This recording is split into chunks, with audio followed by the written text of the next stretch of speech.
লাদাখ অশান্ত, এতটাই অশান্ত যে পুলিশ কাঁদানে গ্যাস ছুঁড়েছে, গুলি চালিয়েছে। 4 থেকে 5 জনের মৃত্যুর খবর পাচ্ছি, আহতের সংখ্যা প্রায় 50। স্টেটহুডের দাবিতে, মানে রাজ্যের দাবিতে সোনাম ওয়াংচুক, লাদাখের যিনি অত্যন্ত পরিচিত মুখ আন্দোলনকারী, তিনি 2 সপ্তাহ ধরে অনশন ধর্ণা চালিয়ে যাচ্ছিলেন।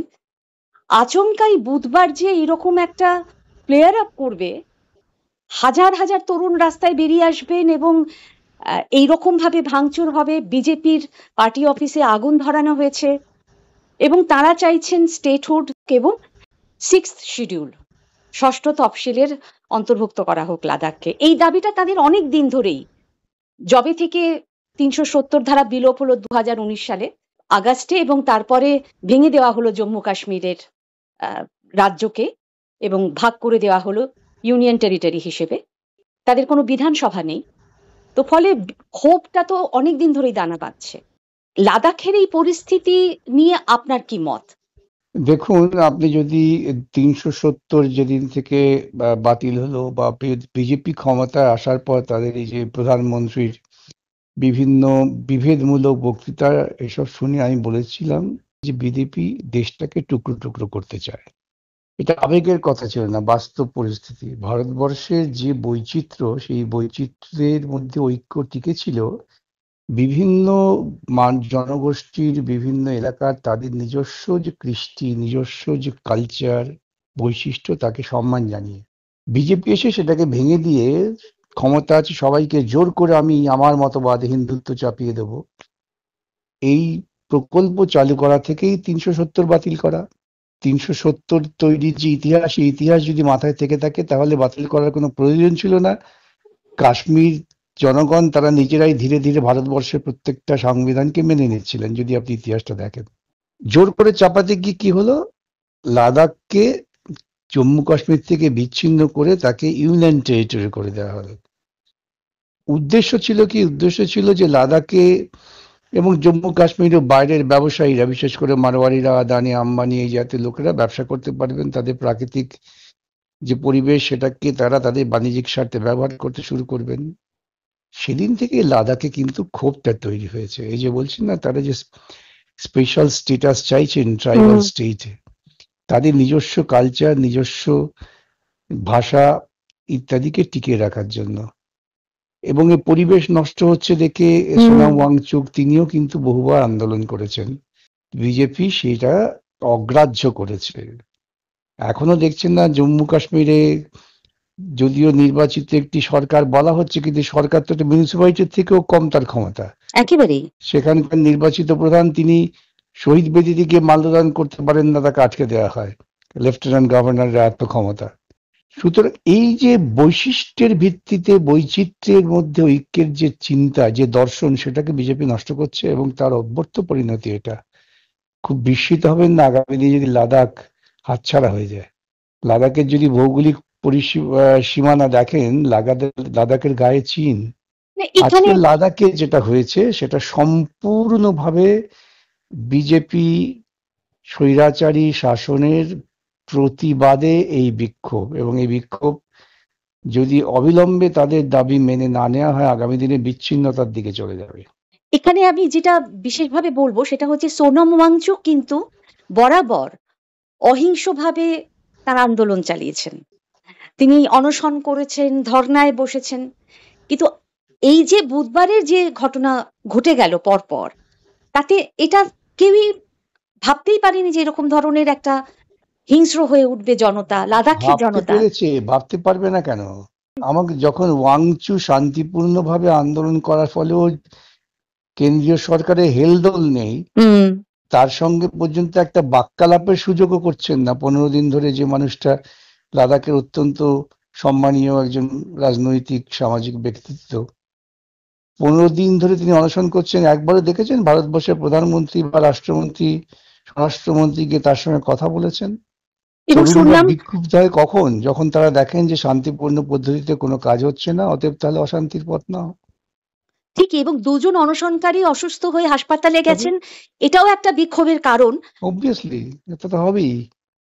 আর যেটা ওয়াংচুক বলছেন যে এটা জেন জির বিক্ষোভ এবং তাদের মধ্যে এই কর্মহীনতা, ব্যাপক বেকারিত্ব, তাদের যে যে যে কাজটা তারা করতো তাদের নিজেদের এলাকায় সেটাকে কেড়ে নেওয়া হচ্ছে, বিভিন্ন পরিবেশ ধ্বংস করে বাইরের ব্যবসায়ীদের ব্যবসার জন্য তাদের জমি দেওয়া হচ্ছে। এই সব কিছু একটা বিক্ষোভের মূল কারণ। এবং যখন বক্তৃতা করেন তখন তো প্রতিশ্রুতির কোনো হিসেব থাকে না, না যা খুশি তাই প্রতিশ্রুতি দিয়ে দেন, তারপর সেটা কার্যকর করতে পারেন না, স্বভাবতই তরুণরা বিক্ষুব্ধ হন।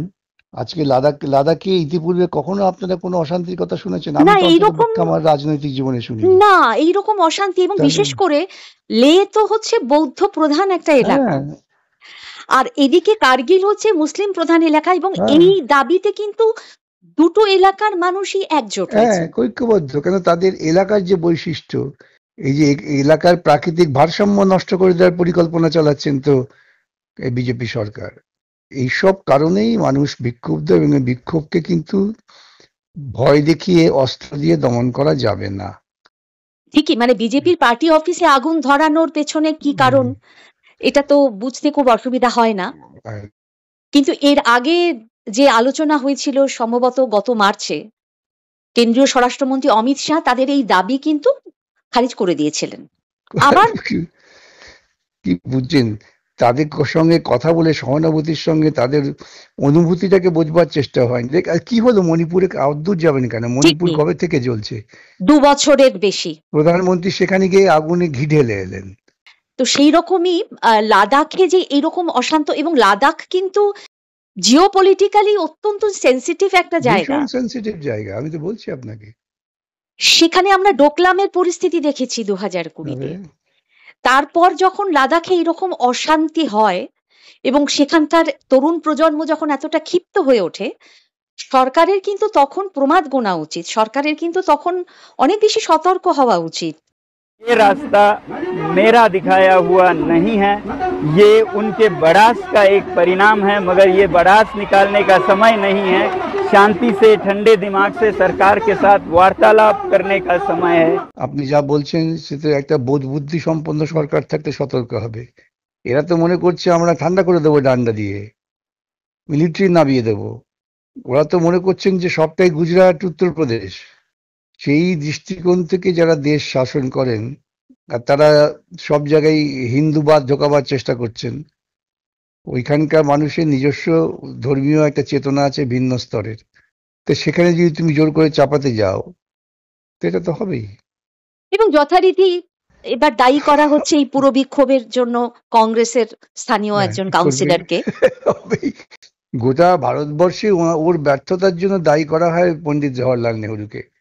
পশ্চিমবঙ্গে যখন মমতার সমস্ত ব্যর্থতা দেয় 34 বছর, এরা যারা প্রশাসনিকভাবে অত্যন্ত অযোগ্য, তারা নিজেদের যোগ্যতা প্রমাণ করার পরিবর্তে ভিন্ন লোককে দায়গ্রস্ত করে বাঁচবার চেষ্টা করেন। কিন্তু আমি আপনাকে একটা কথা জিজ্ঞেস করি, সেটা হচ্ছে আমরা খুব সম্প্রতি নেপালে একটা বিক্ষোভের বিস্ফোরণ দেখেছি, যাকে বলা হচ্ছিল জেন জির বিক্ষোভ। আমরা লাদাখে দেখলাম সেটাকেও বলা হচ্ছে যে জেন জি, মানে যারা বিক্ষোভ দেখাচ্ছেন তারা কিন্তু প্রায় সকলেই তরুণ। তাই তো। ঠিক সেই রকম ভাবে আমরা আমাদের রাজ্যের দিকে যদি তাকাই, তাহলে বারবারই আমরা দেখছি যে 2022-এর যারা টেট পাশ করেছিলেন তারা নিয়োগের দাবিতে রাস্তায় নামছেন, বিক্ষোভ দেখাচ্ছেন। সেই বিক্ষোভকে কেন্দ্র করে বুধবার বারাসাত তুলকালাম পরিস্থিতি হয়, বারাসাতে সাংসদ আটকে পড়েন। এই পরিস্থিতির মধ্যে 2023-এর যে টেটের ফল সেটা প্রকাশ করলো প্রাথমিক শিক্ষা পর্ষদ, এবং দেখা যাচ্ছে যে 2,80,000-এর কাছাকাছি পরীক্ষার্থী ছিলেন, পাশ করেছেন 6,754 জন, মানে 2.5%-এরও কম। এই কর্মহীনতা থেকে যে অসন্তোষ এবং তরুণদের মধ্যে যে খুব স্বাভাবিকভাবেই যে বিক্ষোভ আমরা দেখতে পাচ্ছি, মানে কোথাও কি এই বিক্ষোভগুলো মিলে যেতে পারে এক জায়গায়? যেতেই পারে, অস্বাভাবিক কিছু নয়। এবং মিলে যাওয়ার ক্ষেত্রে একটা সাধারণ যোগসূত্র আছে, শিক্ষার ঘাটতি, কর্মনিয়োগের ঘাটতি। সেক্ষেত্রে তো ধর্ম দিয়ে প্রলেপ লাগানো যাবে না। অতএব এই বিক্ষোভ যদি কোনো এক সময় একই সূত্রে গ্রথিত হয়, বিস্মিত হওয়ার কিছু নেই, হওয়াটাই স্বাভাবিক বলে আমি মনে করি। বছর বছর পাশ করছেন এবং বসে আছেন কাজের আশায়, তাদের যে প্রত্যাশা পূরণ না হওয়া এবং তাদের যে ক্ষোভ, সেটা আছড়ে পড়লে রাস্তায় পুলিশের লাঠি ইত্যাদি সেটা কতটা দমন কিছু করতে প্রাণ পারবে। যাবে, দমন করতে পারবে না, কিছু প্রাণ যাবে।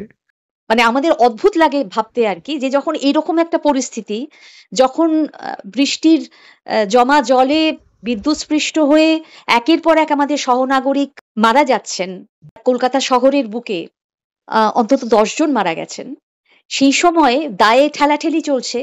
সিইএসসি দায়ী না দায়টা পুরসভার? মেয়র পারিষদ তিনি বলছেন যে জানা কথাই তো জলে পা দিলে বিদ্যুৎস্পৃষ্ট হতে পারি, তাহলে কেন বেরোচ্ছেন? যিনি কি বেরোচ্ছেন বলবো, দায় তো তার। মানে এই সমস্ত অযৌক্তিক ভিত্তিহীন অর্বাচীন কথাবার্তা কিন্তু মানুষকে ক্রমশ ক্রমশ বিক্ষুব্ধ করে তুলছে। ওরা এটা বুঝতে পারছেন না। ওরা ভাবছেন আমরা ক্ষমতায় আছি, ব্যাস আমরাই থাকবো, আমরা পুজো করবো, পুজোয় নাচবো, এদিকে ঘুরে বেড়াবো বড় বড় প্যান্ডেলে, তাতে মনে হবে সব মানুষ খুব বোধহয় আমাদের পক্ষে। কত অর্বাচীন হলে এ কথা বলতে পারেন, এটাই তো আমার পক্ষে বিস্ময়কর লাগছে।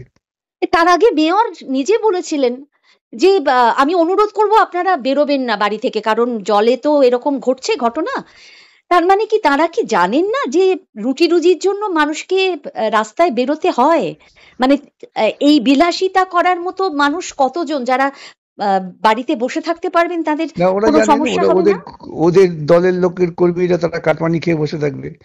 এই জলের মধ্যেও যাদবপুর শ্রমজীবী ক্যান্টিনকে খুলতে হয়েছে, চালু রাখতে হয়েছে। আমি দেখতে পাচ্ছি গরিব মানুষগুলো এসে খাবার নিচ্ছে। যারা মারা ওদের গেছে তাদের এইসব সবাইকেই কাজের তাগিদেই তো বেরোতে হয়েছিল রাস্তায়। বটেই তো, ফক করে কেউ বেরোয় নাকি? এই সমস্ত অর্বাচীন লোকেরা ক্ষমতায় বসলেই হয়।